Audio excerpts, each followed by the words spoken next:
Elementary reaction and complex reaction. Elementary reaction and complex reaction, elementary reaction and complex reaction. तो what is elementary reaction? Elementary reaction क्या है? Elementary मतलब very simple, basic, प्रारंभिक। जैसे अगर हम लोग कंसीडर करें एक reaction H2 plus I2 2HI, ये रिएक्शन एक्चुअली होती क्या है? तो किसी कंटेनर के अंदर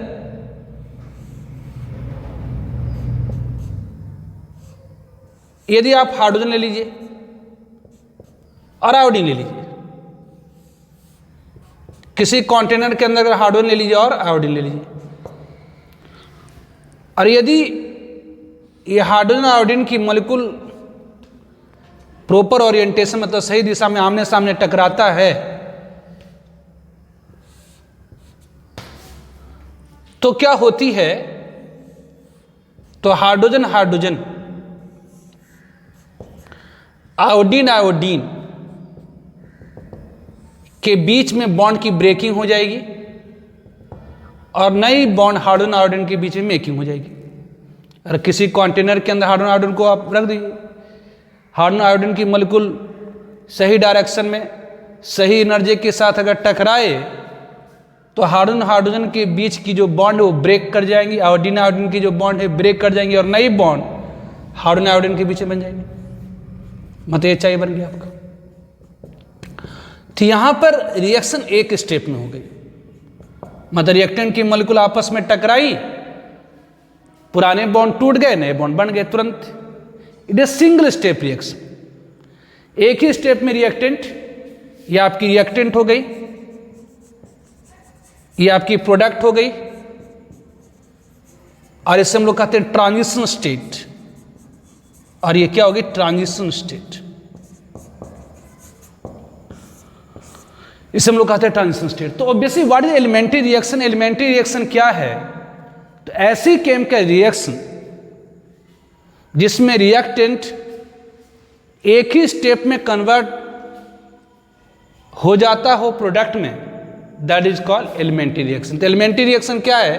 तो chemical reaction in which reactant converts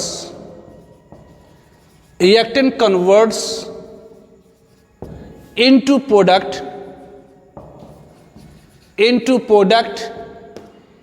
in single step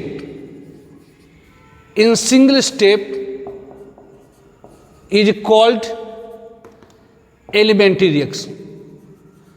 तो एक ऐसी केमिकल रिएक्शन जिसमें रिएक्टेंट एक ही स्टेप में प्रोडक्ट में कन्वर्ट हो जाता हो, उसे हम एलिमेंट्री रिएक्शन कहते हैं। तो एक ऐसी केमिकल रिएक्शन जिसमें रिएक्टेंट एक ही स्टेप में कन्वर्ट हो जाता हो प्रोडक्ट में, जिसे हम क्या कहते हैं? एलिमेंट्री। मतलब एक लाइन में याद रखिए, एलिमेंट्री रिएक्शन मतलब सिंगल स्टेप रिएक्शन। एक वर्ड में याद रखिए, एलिमेंट्री मतलब single step reaction, elementary reaction मतलब सिंगल स्टेप रिएक्शन। ठीक है। Now complex reaction. तो what is the complex reaction? Complex reaction क्या है? तो नाम ही है कॉम्प्लेक्स, मतलब जटिल। जैसे हम लोग कंसीडर करें, बी कंसीडर कॉम्प्लेक्स रिएक्शन क्या है? तो हम लोग कंसीडर करते हैं, सपोज किसी एक्वस सॉल्यूशन में ब्रोमाइड, ये सोडियम ब्रोमाइड ले लीजिए और सोडियम ब्रोमेट लीजिए, BrO3 minus in presence of H plus, ये देता है 3Br2 प्लस 3H2। सपोज ये रिएक्शन, तो हमने कंसीडर करा एक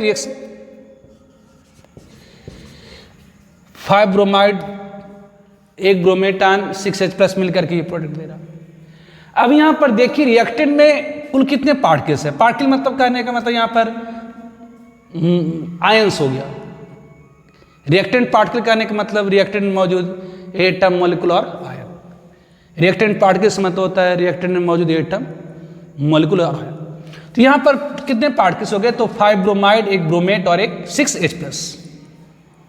तो यहाँ पर 12 रिएक्टेंट पार्टिकल्स हैं। अब ये 12 रिएक्टेंट पार्टिकल्स एक साथ कोलवाड नहीं कर सकता।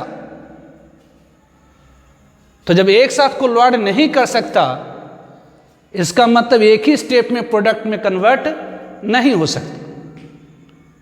मतलब एलिमेंट्री रिएक्शन हो ही नहीं सकता। एलिमेंट्री रिएक्शन में तो सिंगल स्टेप होना चाहिए, मतलब all reactant molecule must collide together. लेकिन यहां पर 12 पार्टिकल्स है, 12 particles of reactant. 12 particle of reactant मतलब जो रिएक्टेंट का जो 12 आयन है वो एक साथ कोलवाइड नहीं कर सकता। इसीलिए ये reaction step by step manner में होगी, मतलब मल्टीपल स्टेप में होगी, मतलब मेनी स्टेप में होगी। तो ऐसी रिएक्शन को कहा जाता है कॉम्प्लेक्स रिएक्शन। कॉम्प्लेक्स रिएक्शन क्या है, तो एक ऐसी केमिकल रिएक्शन जिसमें रिएक्टेंट प्रोडक्ट में कन्वर्ट होने के लिए मल्टीपल स्टेप यूज करता हो, मतलब मल्टीपल स्टेप रिएक्शंस कहलाती है कॉम्प्लेक्स रिएक्शन। तो यहां पर आप कह सकते हैं here 12 particles of reactant. Here 12 particles of reactant cannot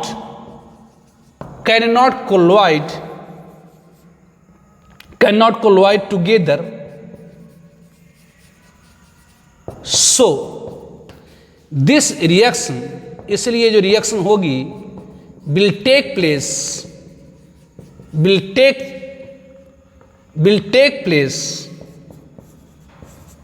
in step by manner,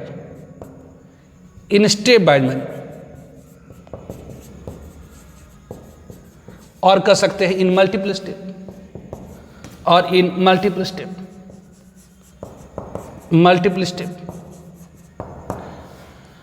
तो यहां पर all 12 particles of reactant can not collide together. यहां पर जो 12 रिएक्टेंट के पार्टिकल्स एक साथ कोलवाइड नहीं कर सकते, इसलिए ये रिएक्शन स्टेप बाय मैनर में होगी या कि मल्टीपल स्टेप रिएक्शन होगी। तो कॉम्प्लेक्स रिएक्शन क्या है, तो एक ऐसी chemical reaction in which reactant converts into product, reactant convert into product in multiple step is called, कहलाती क्या है, is called complex reaction,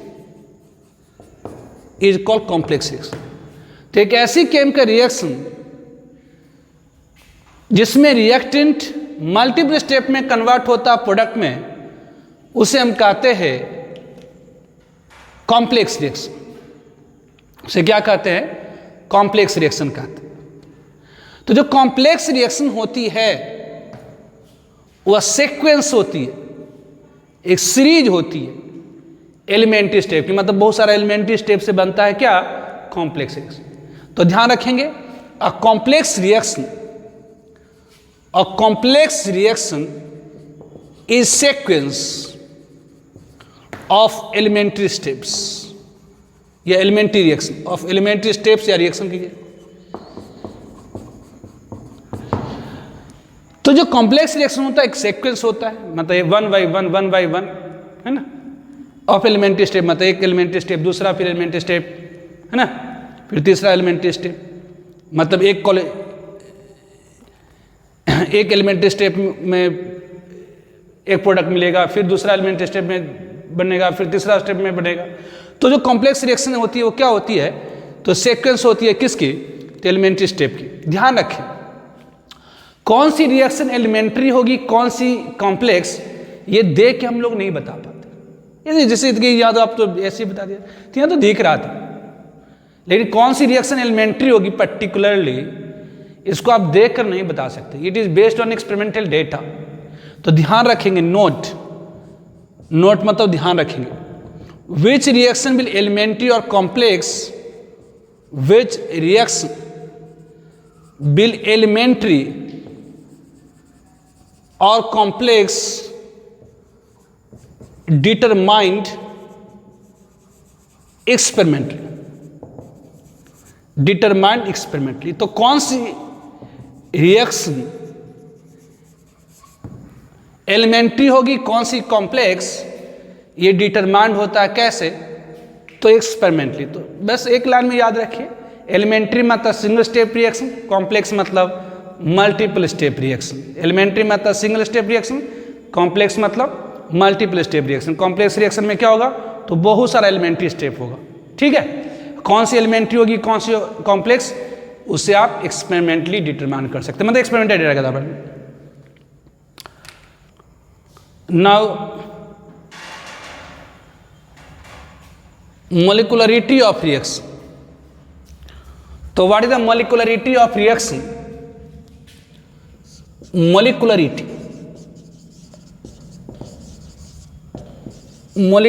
of reaction. तो what is the molecularity of reaction? तो फर्स्ट पॉइंट कि molecularity of reaction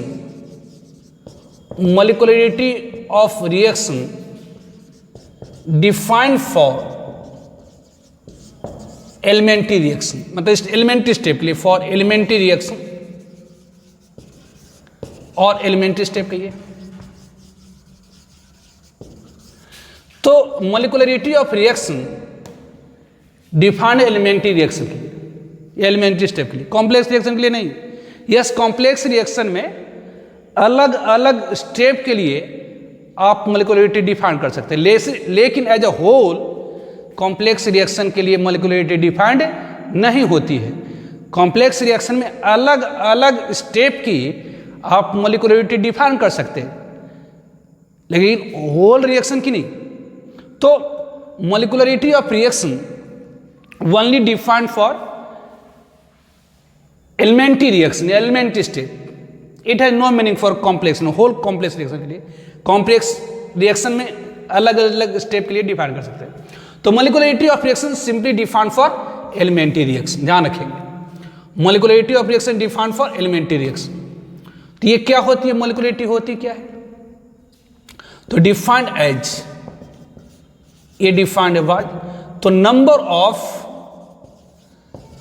of reactant particles, number of reactant particles मतलब, तो number of reactant particles मतलब reactant में मौजूद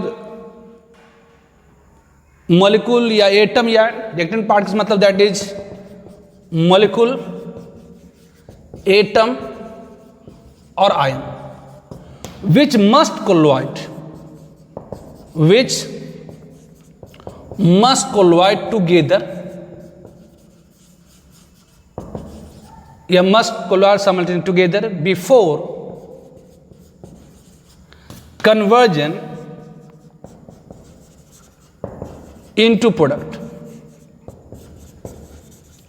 is called, कहलाती है, is called molecularity of reaction। तो what is the molecularity of reaction, तो first point molecularity of reaction defined for elementary reaction और एलिमेंट्री स्टेप।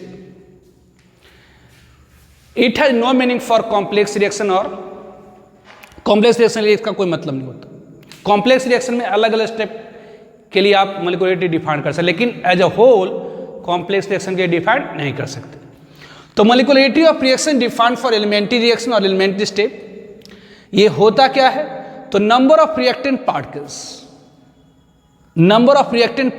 किस में, तो एलिमेंट्री रिएक्शन में। In elementary reaction number of reactant particles which must collide together before conversion into product is called molecularity of reaction. तो molecularity of reaction क्या है, तो reactant particle की संख्या है। रिएक्टेंट पार्टिकल मतलब क्या हुआ, तो रिएक्टेंट में मौजूद एटम, मॉलिक्यूल और आयन, रिएक्टेंट में मौजूद एटम, मॉलिक्यूल और आयन, जैसे अगर अपन कह दें कि if following reaction is an elementary reaction,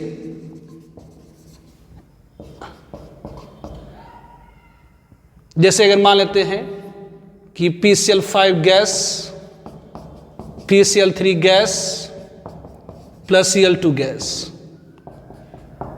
H2 gas plus I2 gas 2HI gas 2CO gas plus O2 gas 2CO2 gas. If following reaction are elementary reaction, तो find molecularity of reaction. तो find molecularity of reaction. अगर कह दे कि ये सारी reaction अगर एक elementary reaction है तो इसकी मोलिकुलरिटी क्या होगी, तो ये फर्स्ट वन में मोलिकुलरिटी होती क्या है, मोलिकुलरिटी क्या होती है,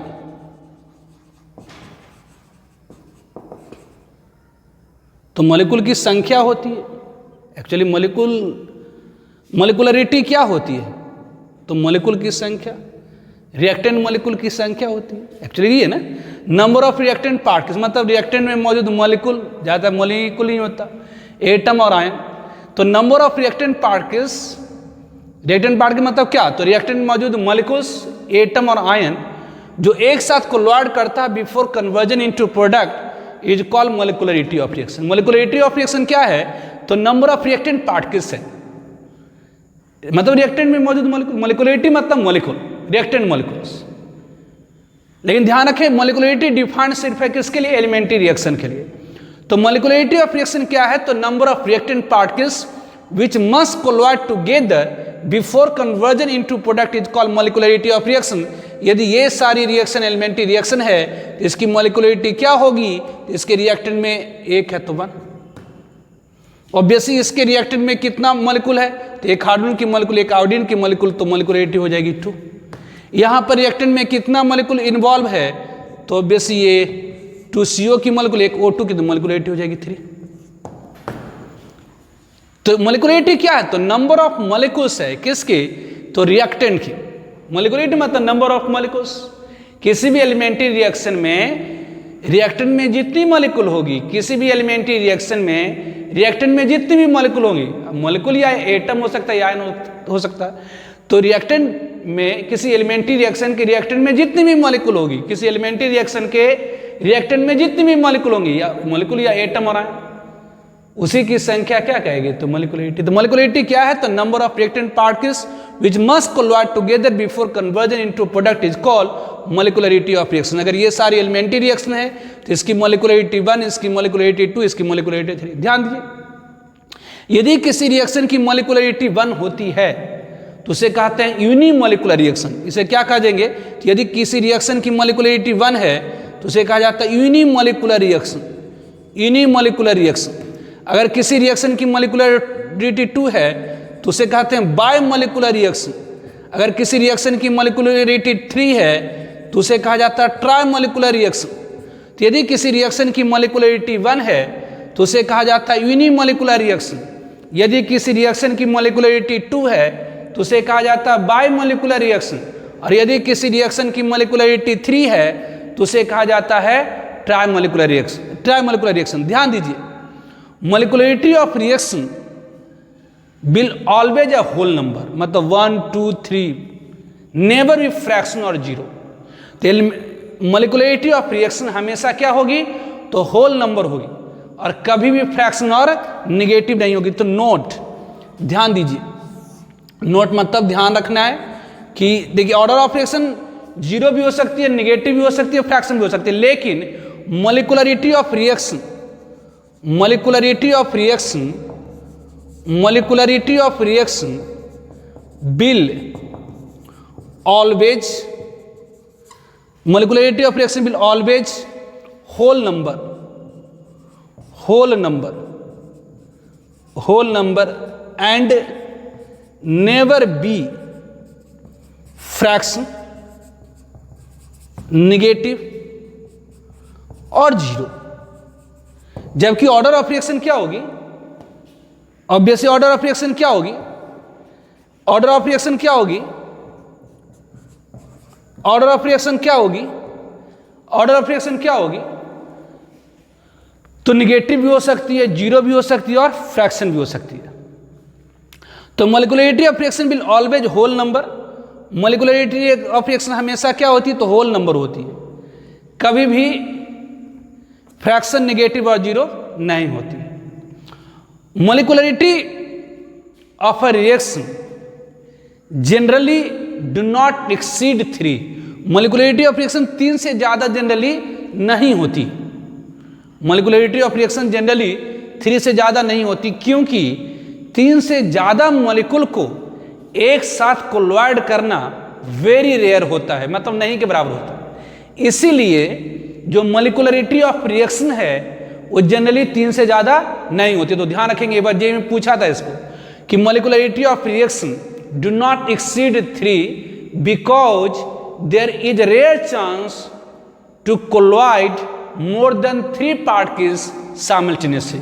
तो 3 से ज़्यादा पार्टिकल को एक साथ कोलॉइड करना लगभग रेयर होता है। इस कारण से मोलिकुलरिटी ऑफ रिएक्शन 3 से ज़्यादा नहीं होती है।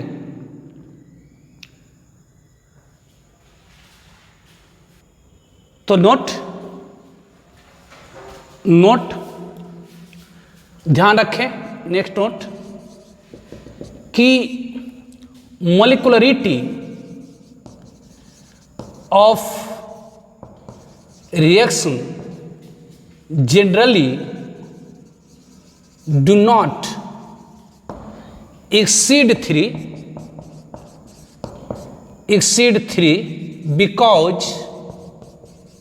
because there are rare chance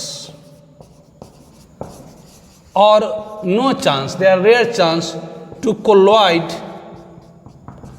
more than 3 particles, more than three reactant particles simultaneously। तो जो मोलिकुलरिटी ऑफ रिएक्शन है जनरली 3 से ज़्यादा नहीं होती, क्योंकि 3 से ज़्यादा मोलिकुल को एक साथ कोलॉइड करना मुश्किल होता है। Now order of reaction of an elementary reaction. Now order of reaction of an elementary reaction. एक एलिमेंट्री रिएक्शन की ऑर्डर ऑफ रिएक्शन। तो मैंने आपको जैसे बताया था कि ये हाइड्रोजन है, ये आयोडीन है। अगर ये 2H एक एलिमेंट्री रिएक्शन है, यहाँ पर ये हाइड्रोजन की मॉलिक्यूल है, ये आयोडीन की मॉलिक्यूल है, ये आपस में कोलॉइड करी तो ये हाइड्रोजन के बीच की बॉन्ड ब्रेकिंग हो गई, आयोडीन के बीच की बॉन्ड ब्रेकिंग हो गई, और ये क्या दे दिया? ये चाय दे दिया। अगर मान लेते हैं कि एक एलिमेंट्री रिएक्शन, इफ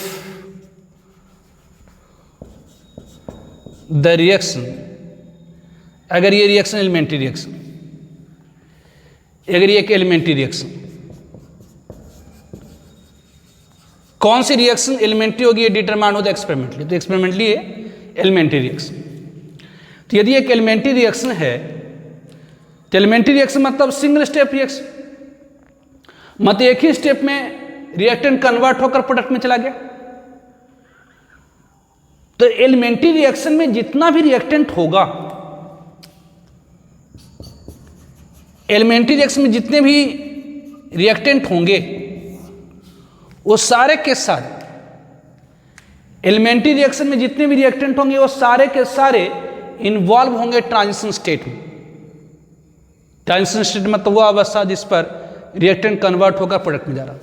तो एलिमेंट्री रिएक्शन या in transition state of elementary reaction, elementary reaction के ट्रांजिशन स्टेट में सारे के सारे रिएक्टेंट पार्टिकल इन्वॉल्व होते हैं, जबकि कॉम्प्लेक्स रिएक्शन में क्या होगा, सारा रिएक्टेंट इन्वॉल्व नहीं होगा, कुछ ही इन्वॉल्व होगा और कुछ बचा रहेगा अगले स्टेप के लिए, फिर अगला स्टेप में कुछ इन्वॉल्व होगा, फिर बचा रहेगा अगले स्टेप के लिए।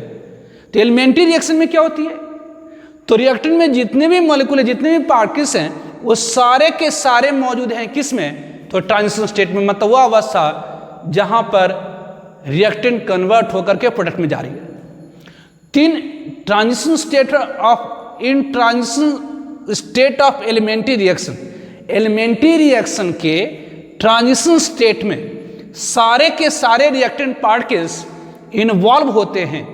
इस कारण से जो रिएक्शन की गति होती है वो सारे के सारे रिएक्टेंट की कॉन्सेंट्रेशन से प्रभावित होती है।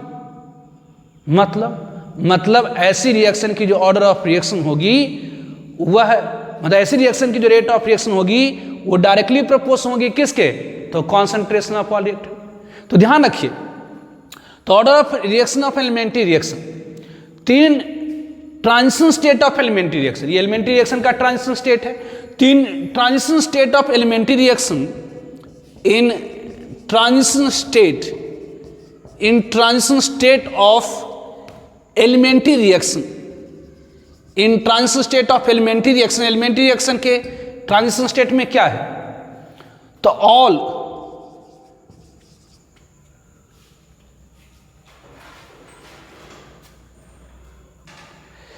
in transition state of elementary reaction, in transition state of elementary reaction, in transition state of elementary reaction, all reactants या कि all reactant particles are involved। तो एलिमेंट्री रिएक्शन के ट्रांजिशन स्टेट में सारे रिएक्टेंट पार्टिकल्स इन्वॉल्व्ड है। सो इसीलिए जो rate of reaction होगी, so rate of reaction of elementary reaction will directly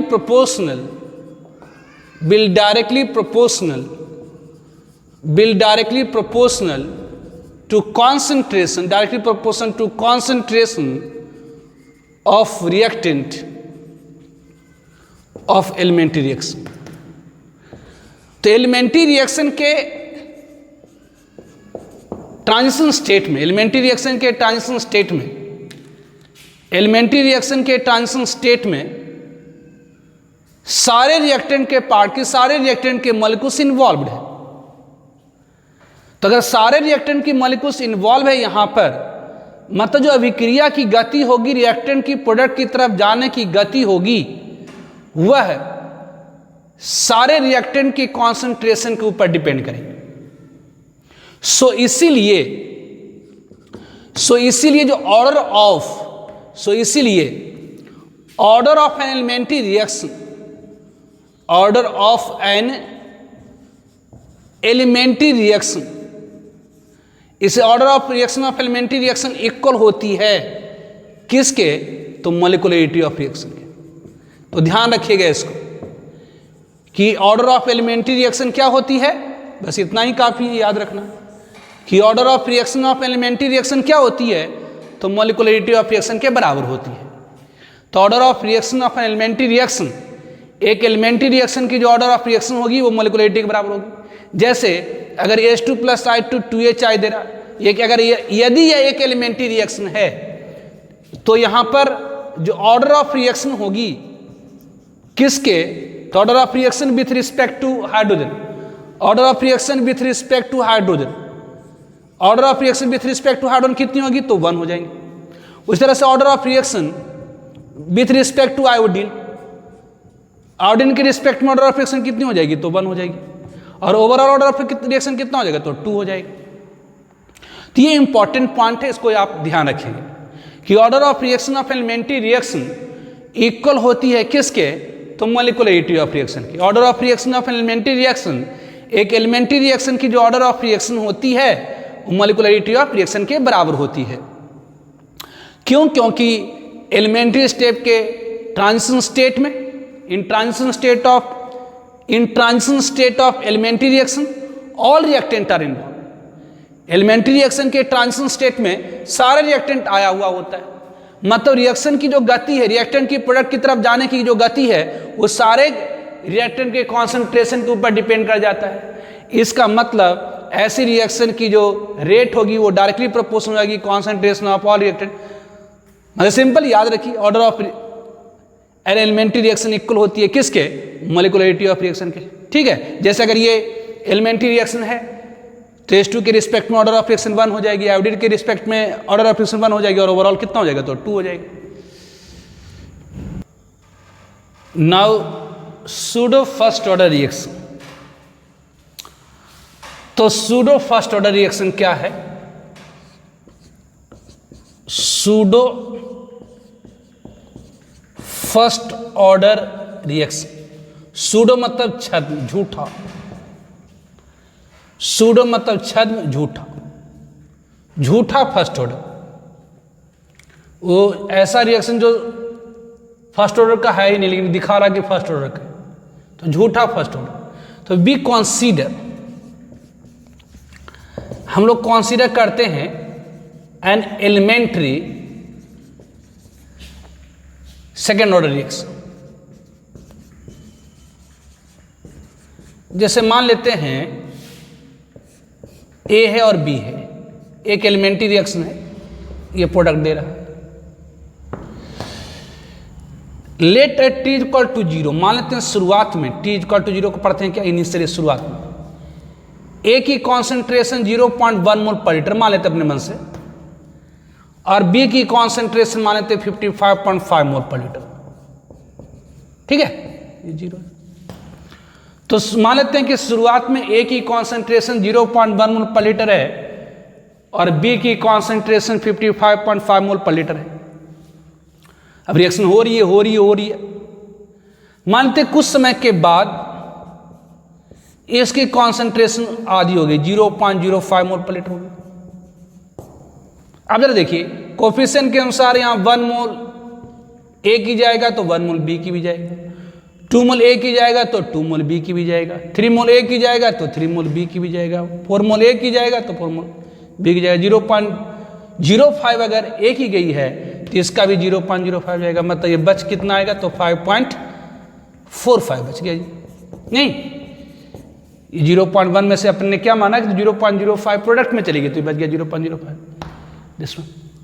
तो हमने कॉन्सिडर किया एक एलिमेंट्री सेकेंड ऑर्डर रिएक्शन, हम लोगों ने कॉन्सिडर करा है एक एलिमेंट्री सेकेंड ऑर्डर रिएक्शन, हमने कॉन्सिडर करा एक एलिमेंट्री सेकेंड ऑर्डर रिएक्शन। एक एलिमेंट्री सेकेंड ऑर्डर रिएक्शन है जिसमें ए की कॉन्सेंट्रेशन 0.1 मोल पर लीटर, बी की 55.5 मोल पर लीटर, ये 0 है। किसी टाइम टी के बाद ए की कॉन्सेंट्रेशन 0.05 हो गई, ये 55.45 हो गई। तो फ्रॉम रेट लॉ आपको बताया मैंने, रेट लॉ कहता है कि किसी भी केमिकल रिएक्शन की जो रेट ऑफ रिएक्शन होगी वो इक्वल होगी रेट कांस्टेंट के into concentration of reactant A to the power order of reaction 1 और concentration of reactant B to the power order of reaction 1 कि जी ऑर्डर ऑफ रिएक्शन 1 क्यों नहीं लिया? पहले ही आपको मैंने लिख रखा, ये क्या है? एक एलिमेंट्री सेकेंड ऑर्डर रिएक्शन है।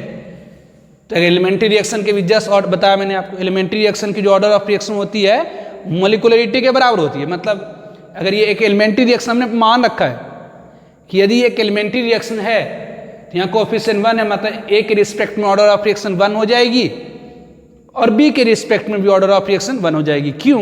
क्योंकि एलिमेंट्री रिएक्शन की जो ऑर्डर ऑफ रिएक्शन होती है मोलिकुलरिटी के बराबर होती है। तो बेसिक यहाँ पर रेट लॉ से आप क्या कहेंगे? तो R is equal to K into concentration of reactant A to the power order of reaction 1 into concentration of reactant B to the power order of reaction 1। तो ये 1 + 1 मतलब ये 2। यहाँ पर ओवरऑल ऑर्डर ऑफ रिएक्शन कितनी हो गई? तो overall order of reaction is equal to कितनी? तो 1 + 1 मतलब 2 हो गई। ये हो गई। तो बेसिक ये के अब यहां पर देखिए हमने कंसीडर करा एक एलिमेंट्री सेकेंड ऑर्डर रिएक्शन, ए का शुरुआत में 0.1 मोल पर लीटर, बी का 55.5 मोल पर लीटर, कुछ समय के बाद ये आधा हो गया, ये हाफ हो चुका है। ध्यान दीजिए ये हाफ हो चुका है आपका, और इसका कॉन्सेंट्रेशन में क्या अंतर आया, नाम मात्र का चिन्ह किया, ए हाफ हो गया, ए की कॉन्सेंट्रेशन हाफ हो गई है, जबकि बी की कॉन्सेंट्रेशन ऑलमोस्ट कांस्टेंट है। तो अगर ए की कॉन्सेंट्रेशन हाफ हो गई तो आर की भी हाफ हो जाएगी, मतलब ए की कॉन्सेंट्रेशन हाफ हो गई तो रेट ऑफ रिएक्शन भी हाफ हो जाएगी। कि जी अगर ये 1/4 हो जाता तब, ए की कॉन्सेंट्रेशन शुरुआत की 1/4 हो जाती तब, तो रेट भी 1/4 हो जाता, लेकिन ये 1/4 हो जाता तब भी इसकी कॉन्सेंट्रेशन के ऊपर नहीं के बराबर अंतर आता। हमने एक ऐसी सेकेंड ऑर्डर रिएक्शन ले रखी है जहां पर हमने एक ऐसी सेकेंड ऑर्डर रिएक्शन ले रखी है जहां पर, तो यहां पर हमने एक ऐसी सेकेंड ऑर्डर की एलिमेंट्री रिएक्शन ले रखी है जिसमें एक का कॉन्सेंट्रेशन बहुत कम, दूसरे की कॉन्सेंट्रेशन बहुत ज्यादा। तो जिसकी कॉन्सेंट्रेशन बहुत कम है वो अगर आधा हुआ तो रेट भी आधी होगी, जबकि बी की कॉन्सेंट्रेशन के कारण कोई अंतर ही नहीं पड़ रहा। ए की कॉन्सेंट्रेशन हाफ हो गई, अगर ये हाफ हो जाएगा तो रेट भी हाफ हो जाएगा, लेकिन बी का कॉन्सेंट्रेशन के चेंज का कोई इफेक्ट पड़ ही नहीं रहा इसके ऊपर। मतलब यहां पर आप कहिएगा कि जो आर है वो के इंटू कॉन्सेंट्रेशन ऑफ रिएक्टेंट ए, और इसकी जो कॉन्सेंट्रेशन है इसकी चेंजिंग का कोई इफेक्ट ही नहीं पड़ा रेट के ऊपर। कि कैसे, आप जरा देखिए ये आधा हो गया है तो इसकी कॉन्सेंट्रेशन क्या है, तो लगभग उतना ही। ये हाफ हो गया, ये अगर ए की कॉन्सेंट्रेशन हाफ हो गई तो रेट हाफ हो जाएगी, लेकिन बी के कॉन्सेंट्रेशन का कोई इफेक्ट ही नहीं पड़ा। मतलब यहां पर क्या है, तो ये कांस्टेंट है ऑलमोस्ट। तो ये आर इज इक्वल टू क्या हो गया, तो ये कांस्टेंट मिलाकर एक नया कांस्टेंट इनटू कॉन्सेंट्रेशन ऑफ ए। ठीक है, ये के डैश का देते हैं, के डैश का देते हैं। मतलब यहां पर जो रेट ऑफ रिएक्शन है वो शिफ्ट किसके ऊपर डिपेंड कर रहा है, तो concentration of reactant A to the power 1। मतलब यहां पर ऑर्डर ऑफ रिएक्शन कितनी हो गई, तो ऑर्डर ऑफ रिएक्शन होगी 1। ये ऑर्डर ऑफ रिएक्शन क्या होगी, तो 1। ये एक्चुअली रिएक्शन है किस ऑर्डर की, तो ये रिएक्शन एक्चुअली है सेकेंड ऑर्डर की। ये रिएक्शन एक्चुअली क्या है, तो सेकेंड ऑर्डर की है। तो एक सेकेंड ऑर्डर की रिएक्शन में यदि कोई एक रिएक्टेंट हम लार्ज एक्सेस में ले लेते हैं, अगर हम किसी सेकेंड ऑर्डर रिएक्शन में कोई एक रिएक्टेंट लार्ज एक्सेस में ले लेते हैं, तो जिस रिएक्टेंट का कॉन्सेंट्रेशन आपने लार्ज एक्सेस में ले ली है उसके कॉन्सेंट्रेशन की चेंजिंग के कारण रेट ऑफ रिएक्शन के ऊपर कोई प्रभाव नहीं पड़ा। तो सिंपल कहते हैं ये सूडो फर्स्ट ऑर्डर रिएक्शन क्या है, कहते हैं इन सेकेंड ऑर्डर रिएक्शन, किसी भी सेकेंड ऑर्डर रिएक्शन में यदि कोई एक रिएक्टेंट हम लार्ज एक्सेस में ले लेते हैं तो बिहेव करता कैसा, तो फर्स्ट ऑर्डर की तरह। जैसे ये सेकेंड ऑर्डर की रिएक्शन है, इसमें कोई एक रिएक्टेंट हमने क्या करा है, तो लार्ज एक्सेस में ले लिया है, तो जिसका कॉन्सेंट्रेशन लार्ज एक्सेस में ले रही है उसका कोई इफेक्ट ही नहीं पड़ रहा रेट ऑफ रिएक्शन के ऊपर। तो ये किस ऑर्डर की होगी, तो फर्स्ट ऑर्डर की। लेकिन ये एक्चुअली किस ऑर्डर की है, तो सेकेंड ऑर्डर की। लेकिन ये कॉन्फॉर्म कैसा करा, बिहेव कैसा करा, आचरण कैसा करा, कैसा दिखला रहा है, तो फर्स्ट ऑर्डर। तो ये actually pseudo first order, pseudo मतलब झूठा फर्स्ट ऑर्डर है। ये एक्चुअली रिएक्शन किस ऑर्डर का है, सेकेंड ऑर्डर का। लेकिन बिहेव कैसा करा, आचरण कैसा करा, तो फर्स्ट ऑर्डर की तरह। तो ऐसे रिएक्शन को कहते हैं pseudo first order reaction. In a second order reaction, in a second order reaction, in a second order reaction, if a reactant taken in large excess, in second order reaction अगर कोई एक reactant को हम large excess में ले लेते हैं, then reaction behave, तो reaction behave करता है कैसा, as first order। Then reaction behave as first order कहलाता है pseudo first order, that is called pseudo first order, board में खूब पूछता है जी, call pseudo first order. Pseudo first order reaction क्या है? तो सिंपल कहेंगे सेकेंड ऑर्डर रिएक्शन में कोई एक रिएक्टेंट हम लार्ज एक्सिस में ले लेते हैं। किसी सेकेंड ऑर्डर रिएक्शन में अगर कोई एक रिएक्टेंट लार्ज एक्सिस में ले लेते हैं तो रिएक्शन कैसा बिहेव कर रहा? तो फर्स्ट ऑर्डर की तरह। ऐसे रिएक्शन को कहते हैं सूडो फर्स्ट ऑर्डर रिएक्शन, झूठा फर्स्ट ऑर्डर। ये एक्चुअली किस ऑर्डर का है? तो सेकेंड ऑर्डर का है। In second order reaction if a reactant taken in large axis behave as a first order called pseudo first order. In a second order reaction, if a reactant taken in large axis behave as a first order called pseudo first order.